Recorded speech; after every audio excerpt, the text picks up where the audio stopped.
Welcome to Lecture 7, everybody. In this lecture, we're going to be going back to sacred music. So you'll see that we're going to be taking a look at some sacred genres of later medieval music, and there's this term I have called cathedralism in polyphonic Europe. This is a term which deals with the motet, probably our most significant genre in the medieval period. So I have a few graphics here to show you guys. The motet and graphic that's on the far right side, the largest one, is by Guillaume Dufay, who indeed did write quite a few of these motets in the later part of the medieval era. Over here at the top left is a motet by one of his contemporaries, Binchouet. All of these are in original notation, so you guys can see what that would look like. And then I have another graphic down here to show you what some of the medieval instruments we've spoken about might look like. These are all of the period, so they might be fairly accurate. Not everything is, but many things are. We have a medieval fiddle showing here, probably a hurdy-gurdy, and a few other double reed instruments.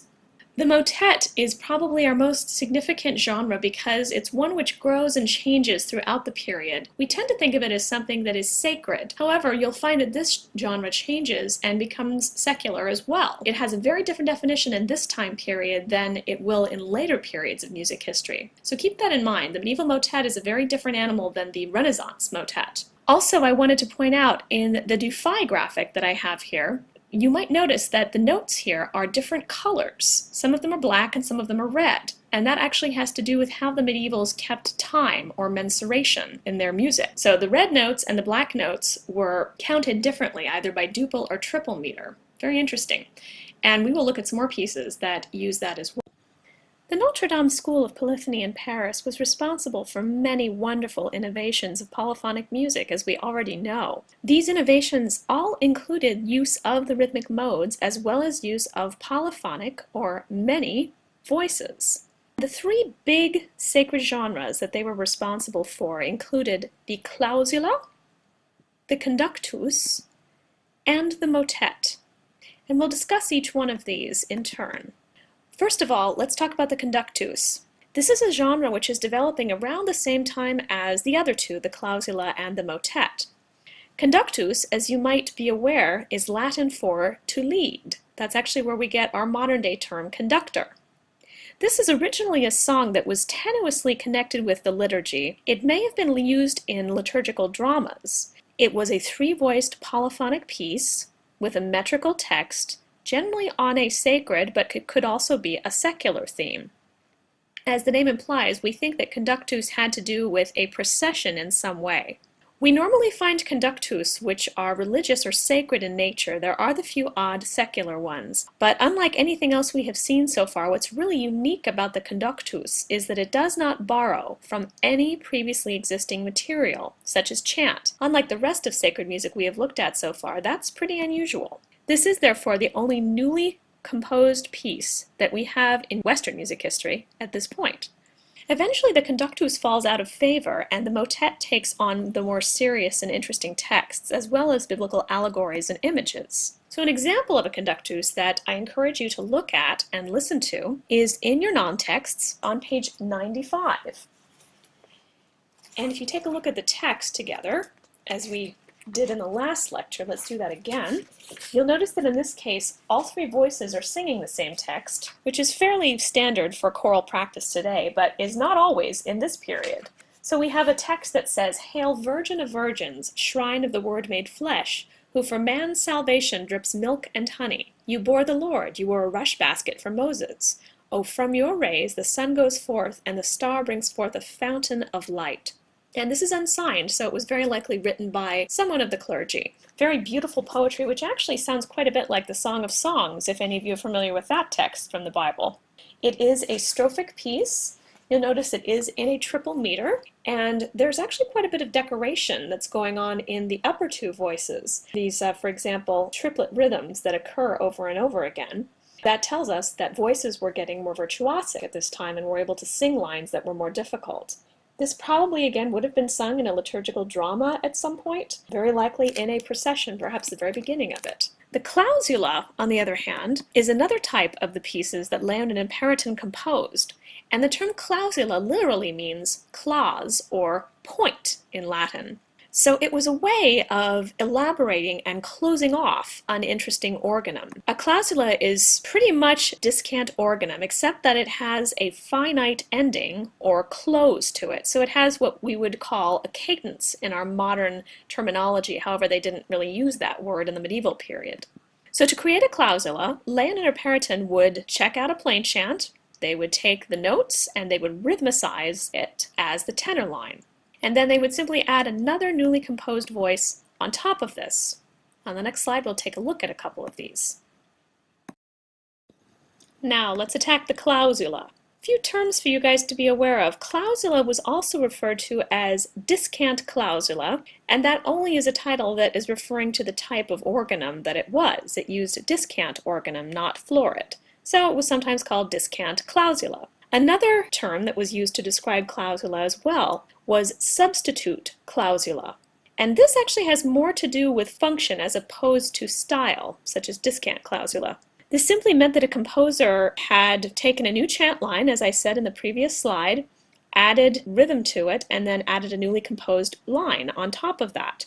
And it substituted whatever chant had previously been there, so it was a way of elaborating the service. If you want to take a look at a couple of examples in your anthologies, please turn to page 76 and 77, and you'll discover just how similar or different clausula can sound. So, in this case, what Leonin or Perotin, or someone, has done is to take the chant line of Dominus, and he's simply using the chant line as melodic material. So if we just look at the first line of page 76, we have in the tenor, which is where you want to look right now, ah, ah, ah, ah. That's our first line. You'll notice the notes are D, C, C, A, C, D, C, B, C, D. Now, if you flip over to the next page, on page 77, you will see that it's the exact same melodic material. D, C, C, A, C, D, C, B, C, D. And it continues, of course.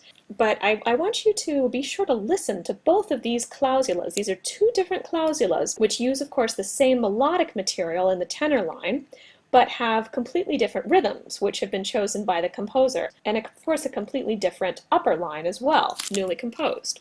So I encourage you to take a look at those. So the clausula does lead a somewhat short life and is eventually replaced by the motet.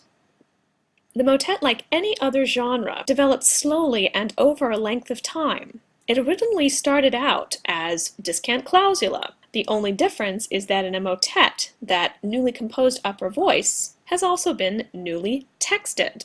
So in a simple clausula, the upper line simply followed whatever syllable the tenor is singing. And this type of motet, where you've got the clausula and the upper voice, which has been newly texted, is sometimes referred to in treatises as a hybrid genre called the clausula motet.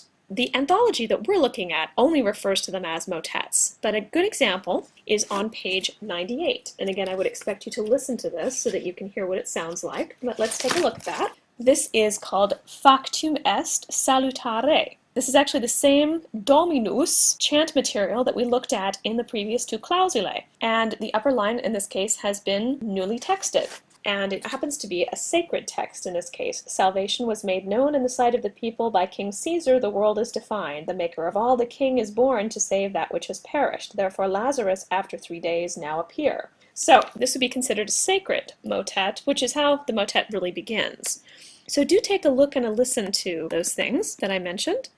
And also I wanted to let you guys know what the three main sources for these early motets are. The Montpellier Codex, mid-13th century, has about 345 motets in it. The Bamberg Codex, later 13th century, has about 108 motets. And the Las Ulgas Codex, mid to late 13th century, a lot of its 141 pieces are 13th century motets. And the reason that we use this word, motet, this actually comes from the French word mot, M-O-T, which means word, and they call it that because the upper line was newly texted, had new words to it. Also, sometimes the top voice in these pieces was called the motetus because it held the words. Not much to say on this slide, ladies and gentlemen, just a little chart to help you guys, as we will be talking about 13th and 14th century motets in this lecture. So this is just to keep the 13th century motets straight in your head. There's the early 13th century motet, which we just talked about. Then we'll be also talking about the Franconian and the Petronian motets, as well as the later 13th century motet. So just to keep all of that straight in your head, here is this handy-dandy chart.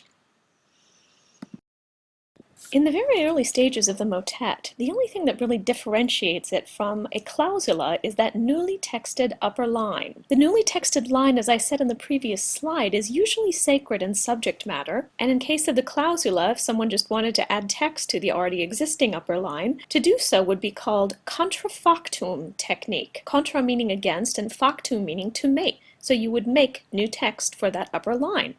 Let's take a look at a couple of examples of some of these motets. So on page 100, you can see an example of a two-voiced motet. In this case, you have bilinguality. The tenor is singing the same line, the dominus, same melodic material. However, the upper line has been newly written and has a new text to it, which happens to be in French. If you remember when I spoke about the troubadours saying that French becomes the language of the court, it also becomes a very intellectual language. So in these motets, you tend to see Latin and sometimes French as well. So we have bilinguality going on here. And this is a very long text, so I'll let you read over it. But it's very secular, in fact, and it's really dealing with some of the political circumstances in the French court at this time. There's a very corrupt minister, and there are a lot of comments that are made upon his corruptness and how he's actually making the court a worse place to be. And this continues to surface in motets at this time especially. If you turn the page over to the next example, we have a motet in three voices called Super te sed fulcit dominus. So in this case we have the same line, the dominus tenor line, and we have had two newly composed upper voices added to that, each with new text. So we now have bitextuality as well as in the previous piece bilinguality going on. So we can now have 2 to 3 voices with the following features. And if you turn over to the next page, 105, you'll see that we have a 4-voiced motet. In this case, it appears we have 2 newly composed upper lines and 2 tenor lines which have been found to work well together. And I strongly encourage you, of course, to listen to each one of these pieces, particularly to the last one, because you'll hear something at the very end that we have not heard yet at this point in music history. So eventually, these 3-voice motets grow out of the original 2-voice texture. In this 3-voice setup, as you guys probably noticed, the chant line is in the tenor, and the tenor is always the lowest voice. That's kind of odd for us because we tend to think of the bass as being the lowest voice. The second voice up is sometimes called the duplum, so that would be the one in the middle, and then the third voice, or the top voice, is sometimes called the triplum or the motetus. So each voice would have different texts at this point, and usually the upper 2 are newly composed and newly written. So they're not biblical, but they are devotional if they're sacred. This bitextuality continued through the 13th century, and this eventually extends to subject matter as well.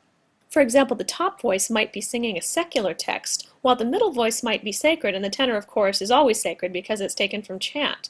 But sometimes the 2 texts, which are in the top and middle voice, will relate to one another. One might be talking about a beautiful lady, while the other might be talking about the beauty of the Virgin Mary. Usually there's some crossover.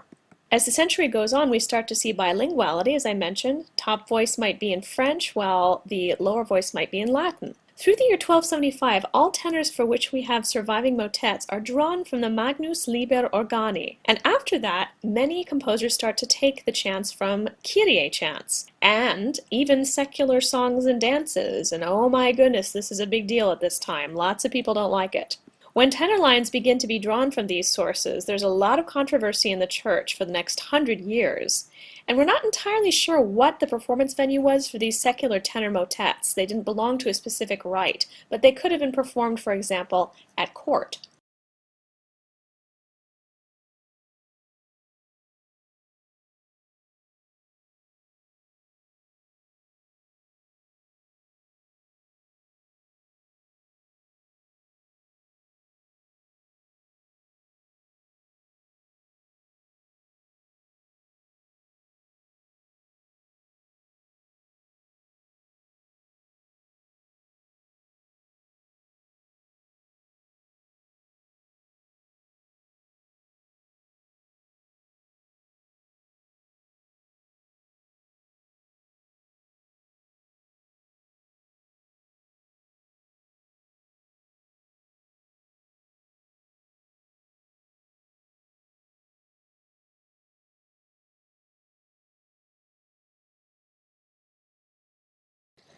When speaking of motets, there are a few models during this time that become pretty darn popular, so I feel the need to address them. Unfortunately, the anthology does not have examples of the Franconian and Petronian motets, though it does have an example of a secular 13th century motet, which I'll let you guys know about. But I think it's important to be able to study these and understand how they worked, because they are important to our understanding of the motet. Two kinds of motets survive from the late 13th to early 14th century, and then I'll see a few words about the late 13th century motet as well. So the first type is the Franconian motet, and this was named after Franco of Cologne, who was a composer and theorist in Cologne, Germany, who was active from about 1250 to 1280.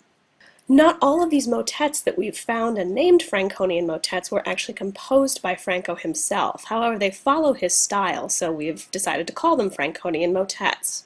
One important thing about these motets is that they are in a notational system which Franco came up with, in which note shapes represented durational values, much like our modern music. This is one of the first times we see this.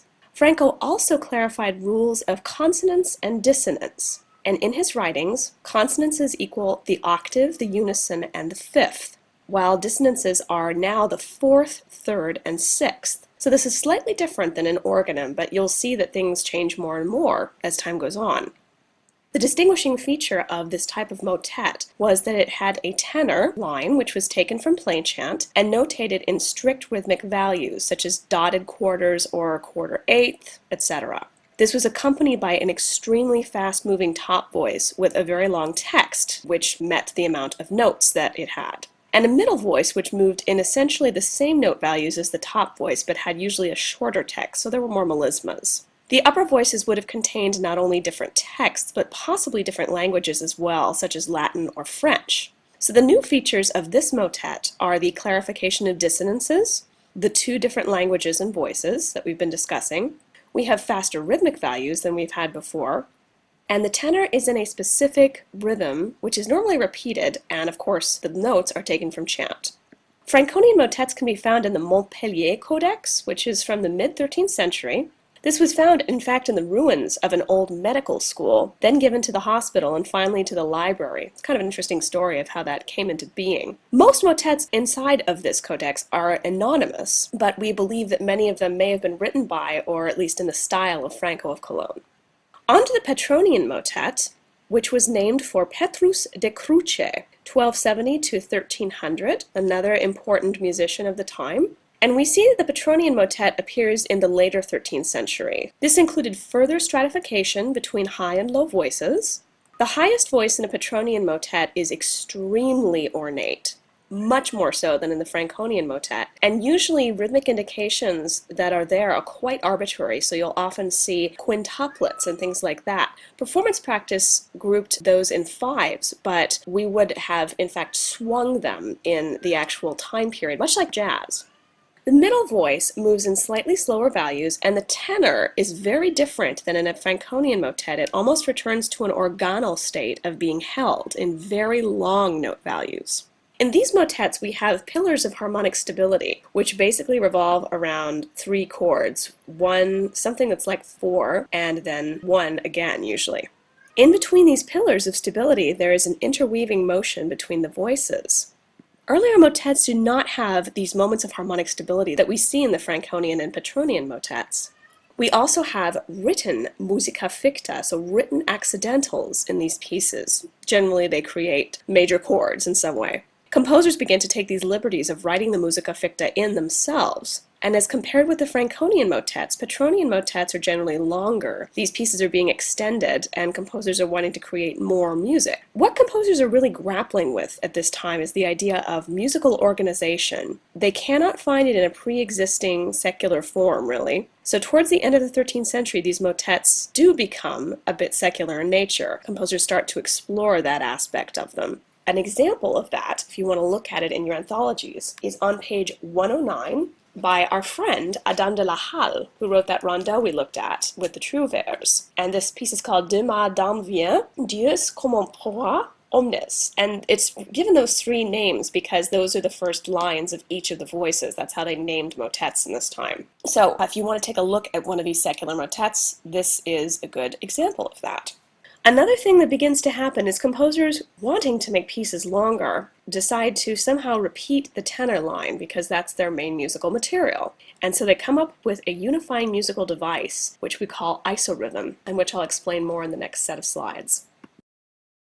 The music of the 14th century, specifically that of France, is called the ars nova, or the new art. And the first person to mention this term is a gentleman by the name of Philippe de Vitry. He used it specifically in his treatise, which he also named Ars Nova. This was written between the years 1322 and 1323 to refer specifically to 14th century French music. And in it, he referred to the Ars Nova as something new and different and compared it with the Ars Antiqua, which means the old art of the 13th century. So he's talking about organum and early motets. Among other things, this treatise dealt with the division of the basic note into units of 3, but also into units of 2, and this was quite revolutionary for the time. Much like some of the Franconian and Petronian motets, this treatise also dealt with dividing the smallest note value into still smaller note values, which tells us that singers were becoming quite virtuosic at this time.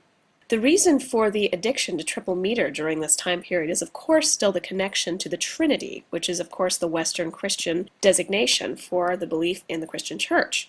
Some people during the Ars Nova were very much against this idea of dividing rhythm not only into 3 but also into units of 2. This division into units of 2 was called fraction modi, and we know from references that have been made that division into 2 was being practiced before this time period, but Vitry is the first to get it out there in the public and say, hey, we're doing this, let's just talk about it. One major opponent of fraction modi was Jacques de Liège, who was another theorist at the time, and he railed against new 14th century French music, the Ars Nova, in his treatise, which was called Speculum Musicum, and that means the mirror of music. This is written in 1325, so many people see it as a direct response to Philippe de Vitry's Ars Nova. In Speculum Musicum, Jacques de Liège discusses the features of old music, the Ars Antiqua, which he thinks are far superior and which he thinks should be preserved. He ardently promotes triple meter. Vitry, on the other hand, is an interesting character because his music discusses the music of the past, but also discusses the music of the future in this time. So continuity. Vitry was a poet, much like the troubadours and trouvères, and was very influenced by their writing. He was also a bishop and is credited with the development of a musical device called isorhythm. And this is a very important unifying device in the development of the motet. I'll discuss a little bit more about how this device works, but we do know that it was in use and probably had begun sometime in the 13th century.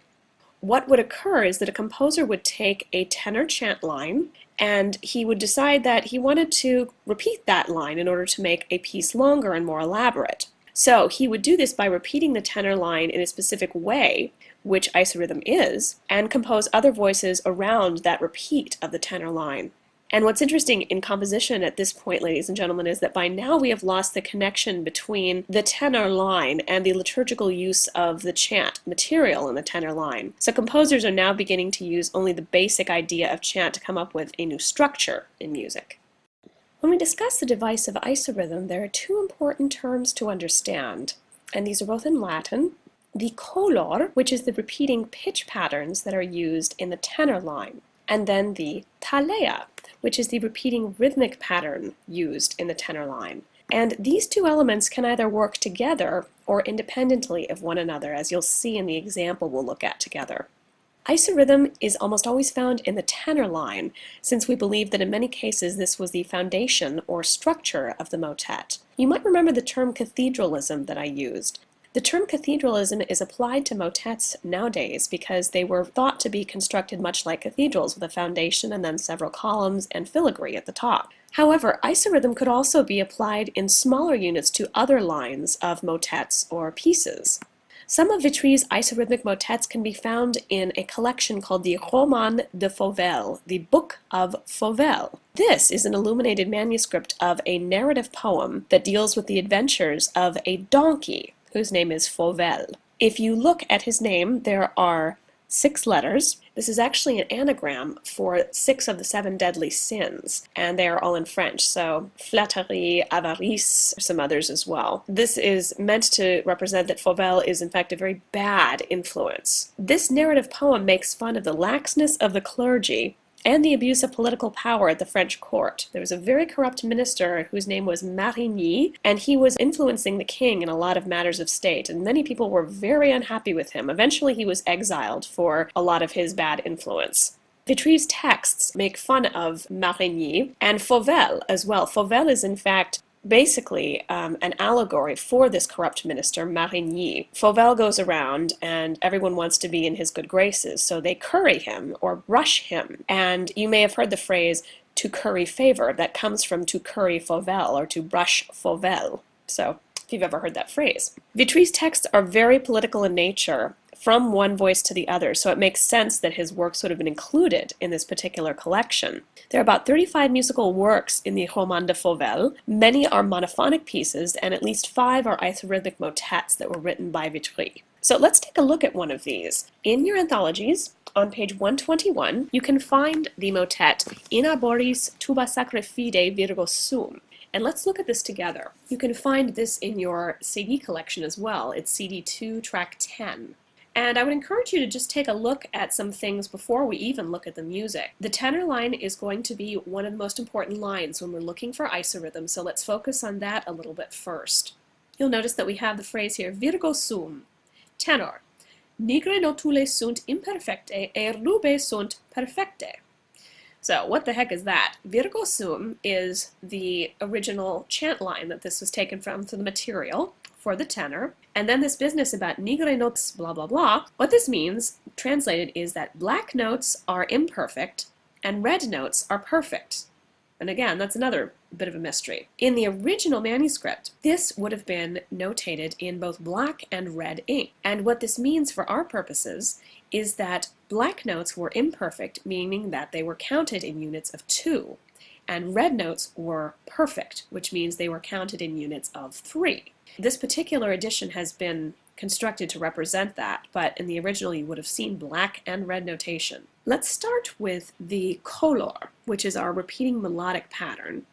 So what you're going to see here, and you have to look down to the second staff to see it in the tenor line, is the note C combined to another C, then G, A, C, and we have a measure of rest, and then we have B, C, E, and D. So look through the piece, guys, and see where you find that same color, that same repeating melodic pattern a second time. And it may not look exactly the same as the rhythm that you just saw, so just focus completely on the notes, not the rhythm for now. And you should see that you can find that over on page 123 in measure 85. That's actually the first place that that recurs. So that's the second time we see that melody. And the melody only occurs twice in this piece, the color. The talea, on the other hand, occurs many times. So first of all, again, disregard the melody, let's just look at the rhythm. We have a dotted hole tied to another dotted hole, dotted hole, dotted hole, dotted hole, measure of rest, double dotted hole with a dotted half, and then another dotted hole. So see where that occurs again. If you look over on the next page, page 122, you can see it in the first measure in the tenor line, the exact same talea, although the melody, the color, is not present here. So this is what I mean when I say that these two elements can work separately or together. You'll notice that the anthology has very nicely marked this for us as Roman numeral 2. If you find Roman numeral 3 in measure 61, that is the third occurrence of the talea. Then over here on page 123, something very interesting happens with the talea. This is very common for Vitry. He would often put the rhythmical values that he had previously shown in what's called diminution, which means he would make them twice as fast. So in this case, we have the same talea, it's just that now, instead of dotted whole notes, we have dotted half notes. And this occurs in measure 85, which incidentally is also where we see the color recur for the second time.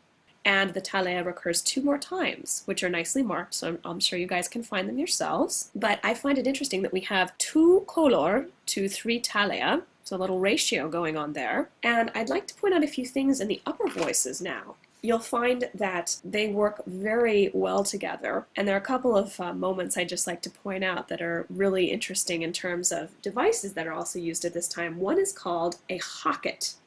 Hocket actually means hiccup. So it's like for a moment in the music, someone hiccups, someone is quiet while someone else sings. That happens in measure 26, 27, 28, and 29. And you'll hear that when you listen to this. It also occurs a little bit later. You can find that again in measure 50, 51, 52, and 53, and also into 54. So a little trade back between the two voices. One rests while the other sings, and that is called a hocket. Be sure to read the texts because they are very, very sophisticated, both dealing with I am a virgin, with virginity, expecting child. That is the primary focus here, but the tenor is very relevant in that case. I am a virgin. They both express the need to follow faith rather than reason. If you want to read through what the anthology says about this piece, I highly encourage it. It's a great, great description of what's going on. I wanted to just walk you through this a little bit, and I encourage you now to listen to it. Reactions to the 14th century motet were quite varied in this time. As you can see, there were many different opinions based on the debate between Jacques de Liège and Philippe de Vitry about what was okay to do in music and what wasn't. Another person who reacts during this time is Johannes de Grotschel, and he says something very interesting for our purposes. He says the motet should not be propagated among the vulgar, but among the learned. And what we can take from that is that somehow the vulgar or the less educated people of the time were hearing these motets either in church or elsewhere and trying to imitate them because they liked them. So in this time period, the motets normally performed at feasts for the learned, either sacred or secular, for their edification. So non-clerical people, or street people, which is what he means when he says vulgar, are finding ways to propagate the motet, and they may not entirely understand what they're doing, but they like it, and they're trying to get it out to others. Another gentleman who writes to us is Egidius of Myrrion, and he writes a set of directions as to how one should compose or put together a motet in the year 1400. What he tells us is that the tenor can be something taken from chant, sometimes a responsory, and it should be put into some sort of rhythm, and that if one wished to make a motet in 4 parts, then one should arrange a countertenor, which means a voice that goes against the tenor, put that over the tenor, and then arrange a triplum or a motetus, the top voice, so that it concords with the tenor and the countertenor.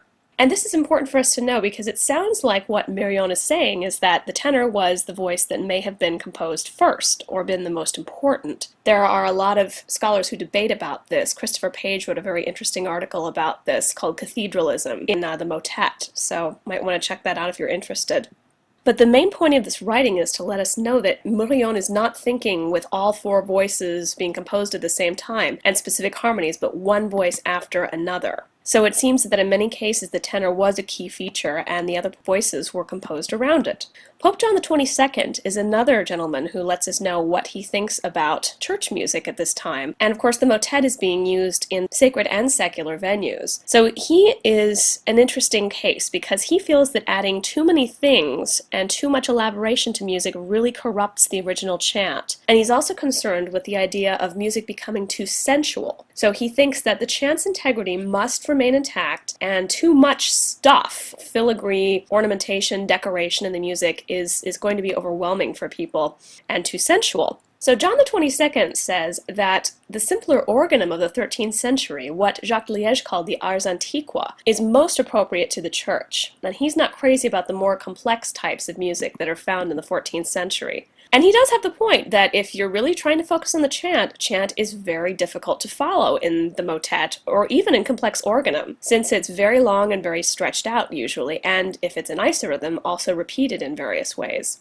Fortunately, this is not quite as extreme as John the Bishop of Salisbury, who wanted to get rid of polyphony altogether in church. He felt it was far too distracting, too sensual, and, dare I say it, effeminate. And here we go again back to those ideas that Plato put out about music making one effeminate. So Pope John XXII makes basically the same argument, but his view is a bit more progressive, I think. He doesn't want to get rid of polyphony entirely, but to make it a bit more conservative. So this is indicative of the new complexity that 14th century motets presented, particularly with the use of duple rhythm and triple rhythm, and the division of the upper voice rhythms into smaller and smaller units. And as we will see in the next lecture, music continues to get even more complex than this. Truly, when we come to the ars subtilior, which is in our next lecture, music has probably not been as complicated since then until the 20th century.